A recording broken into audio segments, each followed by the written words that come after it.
Let's bring in our guy, Tom Murphy, who got a chance to talk with Sam Pittman and some of the other Arkansas players after the game. Tom, we were just talking with Terrence just kind of about the mentality that Sam Pittman had in the locker room. I don't remember if it was you that asked the question or someone else, but he was just like, yeah, we just told him, hey, only down by 13, the offense is going to go out and score, the defense is going to get some stops, and we're going to win this football game. And he kind of seemed nonchalant in his answer to us, and I thought that was just kind of a perfect example of how his team felt going into the second half. What did you think, Tom? Yeah, I agree with what Terrence was saying right there. That was a good points all around, and it just comes from who Sam Pittman is and the type of coaches he hired, guys who have a way of communicating with the players that is very real. And when they tell them something like, hey, look, don't hang your heads. The offense is going to get the second half kickoff. We're going to go down and score. Then we're going to hold them. And we're going to score again, and we'll be ahead before you know it. That's what he told them. And they believe that. And they made adjustments. They were very clever with the way they adjusted defensively to cut down on the cutback lanes that Tennessee had. Tennessee averaged 4.5 yards a carry in the first half. Excellent game plan, controlled the clock and all that. But then when Arkansas shut it down to 2.5 in the second half, beginning with their first possession, you could tell there was a difference. Arkansas was on its way to victory. Now, the fourth quarter, when Tennessee really got after them, they didn't do a whole lot offensively. But the third quarter was what they needed, and it propelled them to the win. And you just have to give credit. Here's the thing. Tennessee looked like a team that was, a little bit afraid of making mistakes or, worried about losing. And that's what happened to them. And now you've got all the negativity up there. With Arkansas, it was let's find a way to win, be positive about it, and find ways to win and make these corrections. And that's what they did. And so basically Jeremy Pruitt's in year 3 of a rebuild. He's had better recruiting classes. They've recruited very well there. It's the Nick Saban philosophy that they're pretty solid on defense, but Arkansas is ahead of them in their rebuild, and they were the team that lost 20 SEC games in a row. And Arkansas in year 1 of Sam Pittman is ahead of the Tennessee rebuild, and these are very similar level programs in my view. So it's just an amazing statement that the Razorbacks made. Tom, you've been covering this team since the 2000s. Have you seen a quarter that seemingly went every Arkansas way possible since you've covered the Razorbacks? Well, I didn't think about it before I came on the show, Ty. So, they've had some big they blew up against Texas A&M and Tyler Wilson and Jarius Wright in the third quarter of that game, too, which led them to a win. But this one was particularly sweet because things just looked so dire. Yes, they had driven down there, but then they missed a chip shot field goal, so they're shut out. But, yeah, that was an outstanding quarter. Well, the total yardage was, 276 or 270-something to 16, the utter dominance. I hate it for Garantano because I know he had a lot of criticism, and he kind of landed on his back and head. Did not have to go high. He did not have to jump on that play.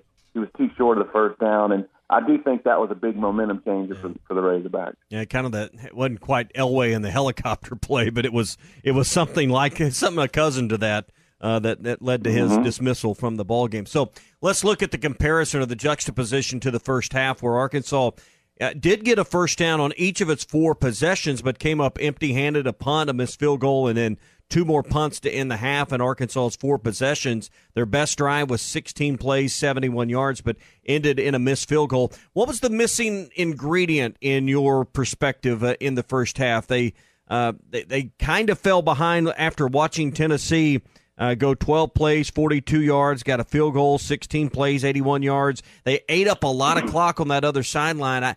I don't know if Arkansas was pressing, if they felt some pressure to get something done, but there seemed to just be something missing in Arkansas's ability to sustain the drives, Tom. Yeah, not knowing, the blocking schemes and, what they wanted to get done, they did start out well. They had an inventive game plan, and they got Devion Warren the ball twice and moved the ball past midfield. But then they had a couple of runs up the middle that they just didn't, get any space for Rakeem Boyd. And so I want to say on third down they threw incomplete or they had people covered. So that ended that first drive. But the second drive was the long one, if I remember correctly. It Right. was in the second quarter. So if Tennessee had been able to keep leaning on Arkansas, because that was the thing. Their linemen are so big, and you felt like, wow, they're going to wear Arkansas down with this time of possession. And Eric Gray was running very well, very hard. He's a fine back. And you just felt like, wow. Arkansas has finally hit a game where the other team just has more talent on the front and was able to kind of impose its game plan on the Razorbacks. But no, that's what halftime was about. They made those adjustments. They ran some blitzes from the other side of the field that shut down some run plays, and they covered better. Of course, Garantano comes out of the game, and the offense finds ways and unleashed some big plays. As Sam said on game night, they had to get a little bit of the run game established so they could draw the safeties up, make the linebackers not commit to deep, and then it opened up for Traylon Burks and the Mike Woods play. That's just a great individual play. He pushed out of bounds, makes a great catch, holds the guy off for about 40 yards, and then just has one step out of bounds. Otherwise, that would have been a spectacular touchdown. Now, and speak to the balance in this game. Arkansas, 45 rushes, 198 yards, 215 yards of passing in this game, over 400 yards of offense for the Razorbacks. It was really a well-done job by Kendall Briles. They got the ball to their playmakers. I mean, there's a few more. You'd like to see Warren maybe get a few more touches. Like to see Trey Knox get involved. He's a great talent. He just doesn't have that upper end speed, so they've got to find ways to get him loose. But no, they had a little bit of the interior run game. So Burks and Smith combined for about 130 of it. But it was those other plays, the Warren end around, some of the other plays, and Frank's running that got them. Here's a pet peeve of mine. They credit all the sacks, the 28 yards lost in sacks, to running offense. And I really wish they would just take that off the team passing total so you had a true indication of what your running was. Otherwise, it would have been over 200 in that game. They outran Tennessee, the team that's one of the best ground game teams in the conference. Tom, what about the confidence in AJ Reid? I mean, he misses a 21-yard chip shot, and then Sam told us after the game, well, if I didn't put him back in there, I wouldn't have. I mean, if I didn't put him back in there, then I would have said that I didn't think he had the confidence to make it. He did that. AJ Reid connected. It completely changed the trajectory of that football game. But a lot of people were questioning it. What did you think about that decision and the confidence that Sam Pittman had in AJ Reid? Yeah, you don't like your kickers miss the 21-yarders. I mean, it's an extra point. They said on TV, he's made 73 extra points in a row. Right, that Tom Hart said it right before he missed that field goal. But Sam said he sees him in practice every day, and he knows him, and he has trust in him, and the 48-yarder was very big. Here's the thing. I wrote about it today. He was 0 for 3 on any field goals longer than 34 yards this year. And I want to say it was the Auburn game that he missed a couple of long 40-something yards, or maybe the Ole Miss game. I don't remember. But he made that one, and you're right. It instead of an 8-point game, which when you're a Falcons fan and the other team is trailing by 8, you always think about, or 16 even, you think about how you can lose the game. And when you're up 11, the other team's got to get 2 scores. And if one of them's a field goal, they got to get a 2-point conversion. So it was really big, and they shut them out in the second half. That was a decent idea for Tennessee in their last drive to do the underneath short stuff to the back, but it just took way too much time off the clock. And ultimately, Jeremy Pruitt made a bad decision with 3 minutes left or whatever it was when they could have kicked about a 42-yard field goal. Brent Samaglia was money. He probably makes that field goal. Then you're down 8, and Arkansas feels a little bit more pressure to get first downs on offense after that. Tom, you think about what occurred in the second half. There was a video that the Razorback football account put out that said there was a clip from Barry Odom saying, "It's our house, act like it." Now, I don't know if that occurred prior to the game or at halftime, but you really felt that this team was energized by the crowd in the second half. And at times, man, with the crowd noise pumping in, with just what the fans who were in attendance were providing, you could tell it definitely had an impact on the game, and that this team wants to continue to defend the home turf. Oh, yeah. I saw that clip and wondered wondered the same thing. Yep. It looked like it might have been in the indoor facility, but it was hard to tell exactly. But, yeah, there's this synergy going on, y'all. It's between Sam Pittman and his coaching staff, the way they talk to the players, the way the players believe in the coaching staff, the fans clinging to someone who's brought hope to this program when for 2 years you showed up. That's what Terrence was saying right when I got on the phone. There were points in games where you're like, well, that one's over, and Arkansas would be down 14 points or something. They came back from a 17-point deficit at Auburn and took the lead and should have won the game. They should be 4-2. They should be third place in the SEC West. That's what the fans are so stoked about. You know, this is 2020 is a horrible year in terms of global affairs, and they've got a team that believes that they can come back from deficits. Look, the Florida game might be probably, other than Alabama coming in here late in the season, this Florida game is going to be really hard. Yeah. But the fans are going to go down there going, what can we do? Can we put a scare into them? They're happy. They're excited about the prospects of this team going forward.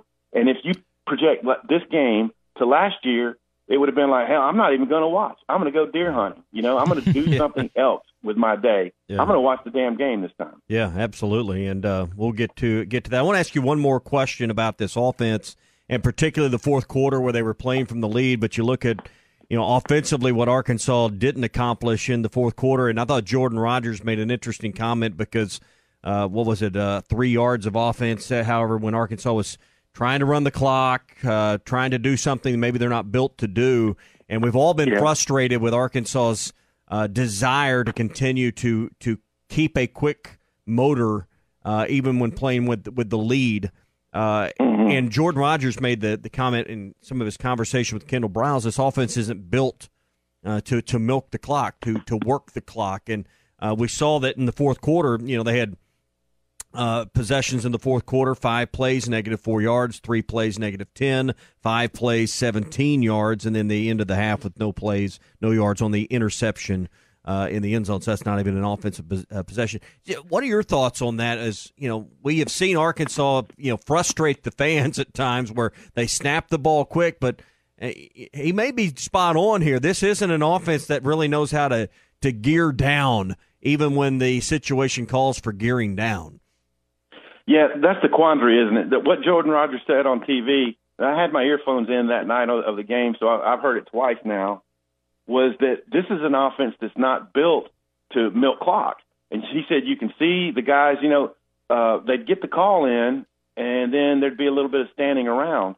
They have to make the mental adjustment that they can be ready to go even then. I think maybe it gives the defense time to maybe see what alignment they're looking for and get that extra breather. So I think it's not so much a negative for Arkansas, maybe more than it's the defense has a chance to rest and really, plug in for that play. You still got to go execute it. So milking the clock in the fourth quarter is something that you have to do sometimes, because if you go fast and throw an incompletion on third down, then suddenly you keep leaving the other team more clock. And in this case, they did bleed some clock down, but they sure didn't maintain any drive. So that's the quandary with the hurry-up teams and holding late leads. They've got to make that mental step that, hey, we can still be a team that dominates and gets first downs in a fourth quarter when we're running at a different pace. And, hey, they're still in the very early periods of this offense. There's still development to go. And like with the running game, still developing. All right, we'll pick up the conversation Thursday and talk about the Florida game. We'll never get to do this again, so I got to ask you today. It's Masters Monday in the middle of football season. You're a Georgia guy, so I got to bring that up with you as we prepare for the Masters in your home state, right in the middle of football season. What are you hearing from your home state this week? Well, it is truly bizarre to be in November, but I guess they did it for, the pandemic, and I don't know all the rationale behind it. Well, we know. I love golf. Yeah, but it's just gonna be weird watching the Masters in November and not see the azaleas and the patrons and all of these things. But I am stoked about watching the Masters this week. It's going to be great. And seeing College Game Day at Augusta. So. Yep, it's incredible, man. Hey. we will look back on 2020 and say there's never been another year like it. I mean, we lost Alex Trebek, and we have a crazy presidential election that's taking place, and the pandemic. So we'll never have another year like 2020. At least I hope not. Yeah. So, all right, we'll chat on Thursday. Sounds good, guys. Have a good week.